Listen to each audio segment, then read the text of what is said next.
మంచిర్యాల జిల్లాలో రేపు Telangana deputy CM బట్టి విక్రమార్క, మంత్రులు శ్రీధర్ బాబు, ఉత్తమ్ కుమార్ రెడ్డి, సీతక్క పర్యటించనున్నారు.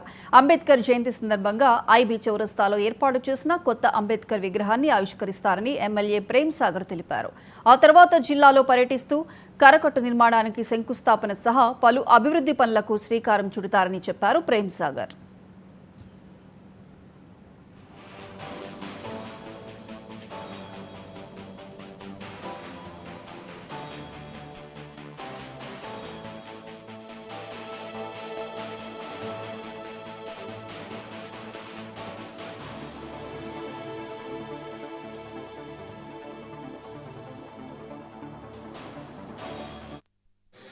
ఈ దళారులు, వ్యాపారులు, నూకలు, బియ్యం అమ్మడాన్ని పోయినాయి.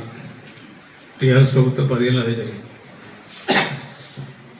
సరే డీలర్లు వాళ్ళ తక్కువ, ఎందుకంటే వాళ్ళేం చేస్తారు, ఎవరు తీసుకోకపోతే ఎటో చేయాలి కాబట్టి ఉంచుకుంటే వాళ్ళు ప్రజలు కట్టాలి. సో ఈ రకమైన ఇబ్బందులని సన్నబియ్యం ద్వారా కుటుంబానికి ప్రతి నెల 12 నుంచి 1500 రూపాయలు నేరుగా వాళ్ళకి డబ్బులు ఇచ్చినట్టు.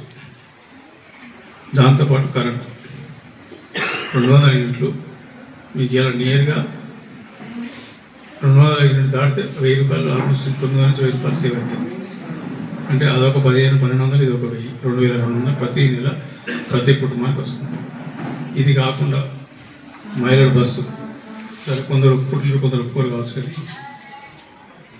ఒక కుటుంబంలో 5 మహిళలు ఉంటే దాదాపు ఒక 1000 రూపాయలు బాధ అవుతుంది.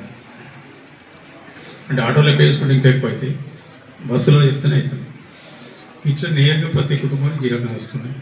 ఆరోగ్యశ్రీ ద్వారా చేసినాం, గ్యాస్ సిలిండర్ చేసినాం, రుణమాఫీ మీకు ఇంతకుముందు లెక్కలు చెప్పినాం. తర్వాత 500 రూపాయల బోనస్ చేసినాం. 500 రూపాయల బోనస్ ఒక మంచిర్యాల నియోజకవర్గంలో దాదాపు 120-115 కోట్ల దాకా కరెక్ట్ సబ్సిడీ కరెక్షన్. లాస్ట్ మిగిలిన 16 కోట్లు మేము రిలీజ్ చేసాము. వాళ్ళు ధర్నా పోతుంటే ఒకటే మాట చెప్పారు, ఈ సన్నబియ్యం వేయడం ద్వారా ఈ దళారులు, వ్యాపారులు, నూకలు, బియ్యం అమ్మడాన్ని పోయినాయి. టీఆర్ఎస్ ప్రభుత్వం 10 ఏళ్ళు అదే జరిగింది. సరే డీలర్లు వాళ్ళ తక్కువ, ఎందుకంటే వాళ్ళే